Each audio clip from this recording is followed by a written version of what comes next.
Today was an example of a good workout. I had a great crowd here at the casino, but I was just fortunate enough to get out without any major injuries. I had a couple bumps and bruises with Jose and John Lucas and DeMar to the eye, so we'll evaluate them tomorrow and just see where they are. The intensity level was pretty high. Is this what you would expect to see from the group? No, it wasn't at the beginning of the game for the black team.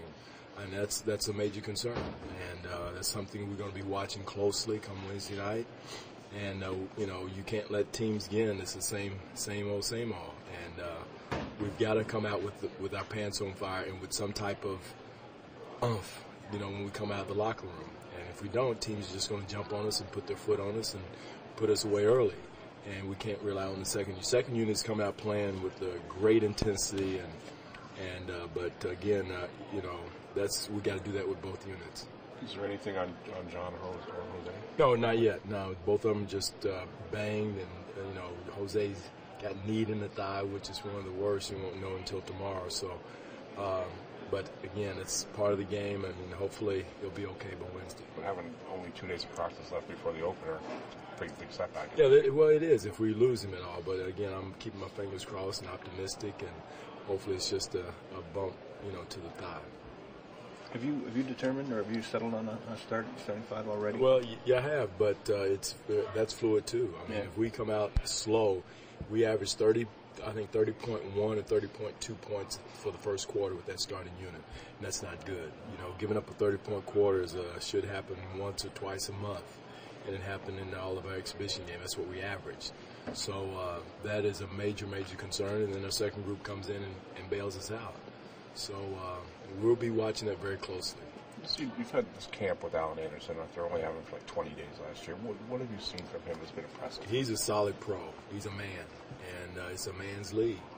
And he comes out and brings a solid effort. He's where he's supposed to be all the time. Nothing fancy, nothing flashy.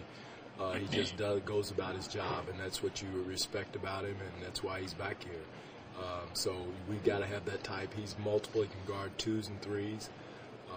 Dom can guard 2s and 3s and give us that physical presence defensively when we have trouble stopping people. But it's a role he's going to have, and it's a good practice every day for a young fella, for Terrence, to come in and go against him every day, because you're going against one of the toughest guys in the league at your position every day in practice. Are you surprised by the consistency of shooting that balance? Well, that was a surprise last year, and he's continued it. I know he shot, 35, 39% somewhere in there last year, and he's continued that throughout training camp. So I don't think it's an aberration. So he's been solid with it, consistent with it, and we hope it continues. For teams that want to shoot the 3 a little bit more than they have, it's pretty good luxury. Luxury to coming off the bench and play multiple positions. But the most important, Doug, everybody's talking about offense. I'm more concerned about our defense. Everybody's talking about that. I have seen nothing of what we brought back last year, what we started last year, and we've let it slip. And I've got to find 5 or 7 guys that can get that type of intensity in the first quarter. How important will Dominic be on the defensive end for you? Dom will be good. He's going to be solid for us. There may be games where he may not see the light of day, but there's going to be other games where he may see big-time minutes, depending on the matchups. So, he's that guy that we need that gives us that physical presence and toughness coming off the bench. It was preseason, but when you look back, you had a pretty good record despite the slow starts. So what is that a testament to? The depth of the group, or guys getting things towards the end of the games? I'm still concerned. A record doesn't mean anything to me in preseason. I'm concerned about our starts, our first quarters, of our practice games, and because next week is for real, and you can't pull them back. We can't spend and talk about what if, should, coulda, woulda. It's about for real next week, and we've got to establish something this month in the first quarter that I did not see. So I'm not excited at all. I am to a certain extent, because I think we did establish offensively, but it's not worth the daggone if we don't have a presence defensively. Is it a bit mystifying to you that the team is getting off to such slow starts, right now when you think they'd be ready to go? Well, I think it's 3 new players to the defensive system. It has a lot to do with it, and that's why the second unit is so solid defensively. because they have been in the system. They know what to do. It's almost automatic for those guys because we worked so hard on it last year. So that's part of the problem. Now we got to get those guys up to speed through drills, through practice, and and they can do it. They've got the athletic ability and the toughness to do it, but it's just a matter of being together over a period of time, which the second unit has been the whole season last year, most of it. Going back to Allen for a second, when he came in, he's on 10-day contracts and whatnot, and now he's got a year's security anyway. A little different because he seems a lot more, I don't know, comfortable, confident. Well, he is. He's 29 years old. He's been in the league for a while now. I think it's his 6th or 7th year of service in the NBA. So, and then once you do a tour duty overseas, you've had battle scars, and so he's tested. He knows who he is, which is comforting as a coach. When a guy goes in and knows what he's supposed to do and who he is, and not going through the wars for the first time. So that's the advantage he has, and he's just a solid. He is who he is. I mean, he's going to be there. You know what he's going to give you, and now we just got to get Terrence up to speed to perform like that each and every day and be consistent with it, and he will. I mean, Terrence is a talented young man, and his upside is off the charts. So he's just got to get up to speed of the NBA right now. What do you hope the fans get from a game like this?